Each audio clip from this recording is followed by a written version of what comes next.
Hey,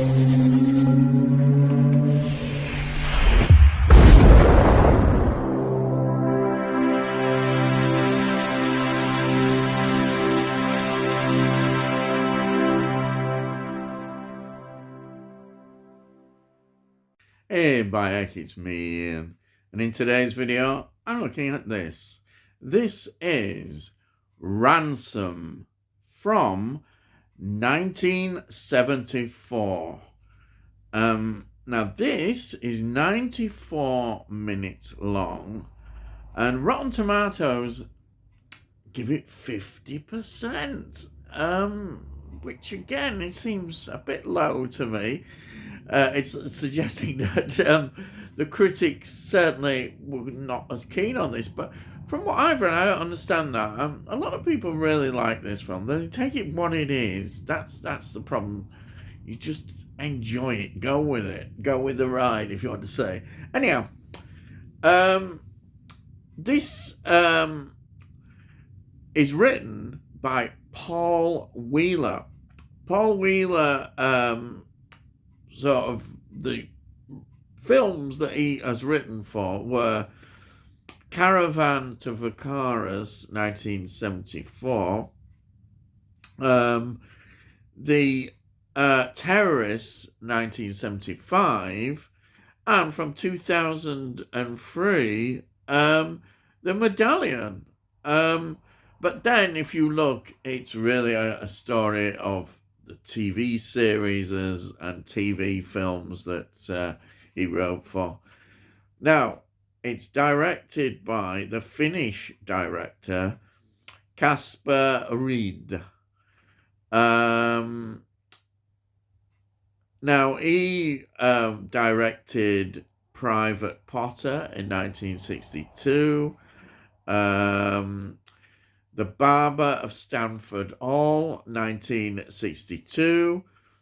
And I think possibly his most famous film, because I remember this, was One Day in the Life of Ivan Dunizovich from 1970, which at the time was quite a controversial film. It was a story by Alexander Solzhenitsyn, who was a Russian dissident. And this told the story of the life, say, in a day. The film was brilliant in one of these camps that were there in Russia. Stalin certainly set these up, and in many ways they continued even after Stalin's death. All dissidents tended to be stuck into these camps. So it was quite a controversial film at the time, and did very well. Let's get into also, I think, just before I get into the actual cast, I think I should mention the music score here.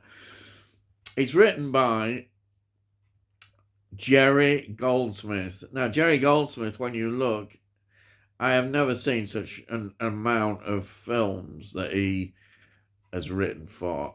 What a career. And this all goes back to 1950s.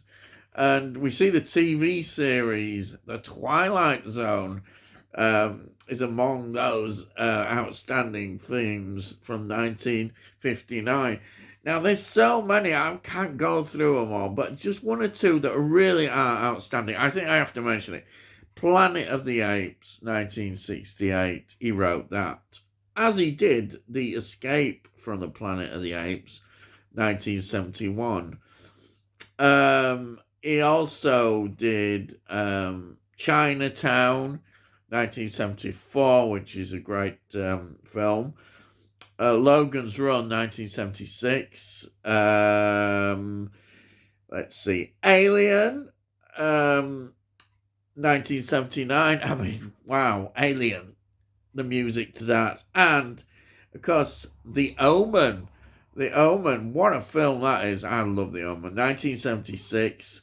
And also he did Damien 2, the sequel, Omen 2, in 1978. Star Trek. I've just mentioned the word Star Trek, and here we are, the motion picture. 1978. He also did the Next Generation theme from the 1987 TV series. He did First Contact, 1996. He did Insurrections, all these Star Trek films, 1998, and Star Trek Nemesis, 2002. The other thing I should have also mentioned, he did Omen 3 as well. Omen 3, which I really like. That's the Final Conflict, 1981. A great conclusion. I think it's a great trilogy, those, but unfortunately they marred it by doing this TV one, which I pretend wasn't there. But anyway, that's the quality of this composer is without doubt massive. So I think that's why I've given perhaps more consideration to mentioning a lot more about the composer on this one. Okay, so we'll get into the cast. We've got Sean Connery, again, who plays Colonel Niels Tyvik. Yes, that's it. They call it Scandinavia. Now, I don't normally get picky about things because it's a film world and we'll say it's just Scandinavia. Because Scandinavia is not a country, it's a name for that particular continent area. Scandinavia is Norway, Sweden, Denmark, Finland. It's not one country, but they give that impression that it is. Anyhow, it's a collection of countries known as Scandinavia. Okay, so let's say Sean Connery plays this security chief. And what can I say about Sean Connery? What a legend. He played James Bond from 1962 to 1971. That is the official, but he did an unofficial one, which was a remake of Thunderball. That was in 1983. Never Say Never Again. But less said about that. But let's talk about, just mention, there's so many, I perhaps shouldn't go too many here. I would say the Anderson tapes, 1971, The Offense, very outstanding film, 1972. Outland, I've talked about Outland, I love Outland, 1981. Islander, of course, 1986. And then, of course, The Untouchables, some great films, 1987. And then, of course, Indiana Jones and the Last Crusade, 1996. And there's The Rock, 1996. And I think his last film, The League of Extraordinary Gentlemen, 2003. There are just some of his films, and there's a lot of great films that he is in.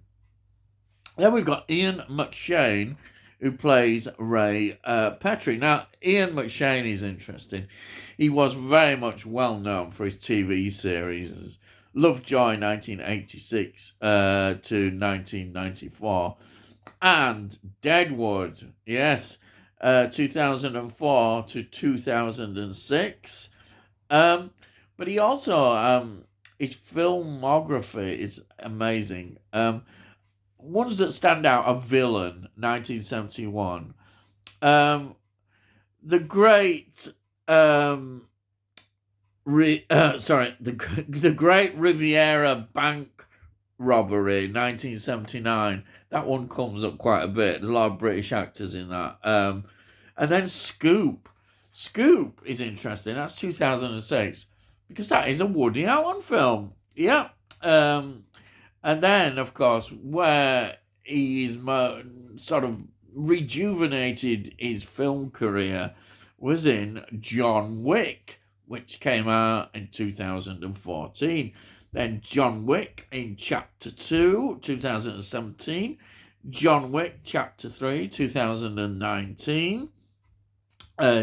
John Wick Chapter 4, 2023.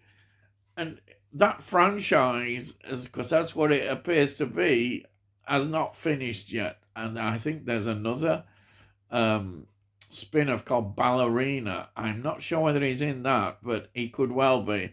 But I don't necessarily think that his career in John Wick is finished at all. But anyway, so I think that's the caliber of this actor. I say a great actor, and still working, doing well. Um, then we have got Jeffrey Wickham, who plays Captain Frank Barnes. He was in one of my favourite films, Waterloo. I mentioned that a lot, 1970. Clockwise, again, I love that, 1986 John Cleese film. The Remains of the Day, 1993, Anthony Hopkins. What a film. And here we are. He was in Scoop. Another coincidence, isn't it? 2006, the Woody Allen film that I mentioned. Then we've got Isabel Dean, who plays Mrs. Palmer. She was in quite a career, going back 1949 in The Passionate Friends. And then a career, often very small roles, but she's there in the films. A High Wind in Jamaica, which is a great adaptation of a novel, 1965. To Catch a Spy, 1971. Rough Cut, 1980. But then you look, and here it is. So many TV series and TV films. Lots and lots of work there. And then I mention Robert Harris, who plays Ambassador Palmer. Now, he was in Young Winston. I always talk about Young Winston. There it is, 1972. Richard Attenborough's debut as a director. Young Winston, fantastic. He was in Lady Caroline Lamb, 1973, a very popular film as well. And Love Among the Ruins, 1975. These are just some of the films in his biography. Another one that had TV series and TV films. So, what is this film about? Well, it's a terrorist bomb attacks taking place in London. And then a group of these terrorists seize the British ambassador in, let's say, Scandinavia. Yes. Okay, it doesn't exist as a country, but it's one of the countries, but they call it Scandinavia. Then, at the same time, there's a hijack of an aeroplane by another group of terrorists who are all making their demands. And Colonel Nils Talvik, Sean Connery's character, who's the Scandinavia's head of security, who's got a very, very tough, no compromise reputation, is in charge of all this. Yes. And he seems to be finding that there's something going on here, because every time he tries to make a move to get this, he's getting resistance. He doesn't quite understand why, but it becomes clear that there's something not right here about all this. And that is what we see in the film eventually, the big reveal about all this, what is going on. Fantastic film. It absolutely is. And Sean Connery is Sean Connery, and he gives a great performance. Absolutely love Sean Connery. You can't help but think, wow, this is a great film. Okay, you probably don't hear it talked about a great deal, but it's a great film in terms of it's an enjoyable film. And you can enjoy this film. Just sit back and enjoy it. And the performances are really good. It's one of these British films that just does it. Just does everything you want from it. And I absolutely love this. Absolutely brilliant. The location as well. Brilliant photography. When we see it on the airport, the tension building up. It's just great. I absolutely had a ball with this film. I've abandoned. I thought I'd say that, but I have. I've said it. I have said, dude. I just thought this is a good film that kind of they don't always make films like this anymore. Yeah, when you get one nowadays, there has to be certain heavier messages sometimes in these films. That's not true of everything, film, of course. But when you're just looking for something to be entertained by and watching good actors give great performances, this is the kind of film that they produced. And it did well. They do well at the box office at the time. I don't want to get into preaching mode, so I won't, but I highly recommend this film. If you can get a copy, or anyway, watching it, just watch it and marvel at all these great performances and just enjoy it. I loved it. So glad I've got this in my collection. And this was sent to me by Tony, and thank you as usual from Tony. Yes, I'll put him as a sponsor of the channel next. Yeah. Anyhow, here's my copy. There's a DVD copy. Ransom. There's the back. Fantastic. And the disc is just a normal plain disc there. So, yeah, that's great. Highly recommended. And that's it. I've gone on far too long. So if you're new to the channel, please subscribe and we'll let you know when I put out these videos. And if you like it, please give it a like. If you give it a like, it really helps it. So please just give it a like. That gets it onto YouTube and other people might enjoy it. And if you have any comments, please put your comments down. I love to read your comments. I'll always reply to them. So I've gone on far too long. So all I've got to say is, I'll see thee again.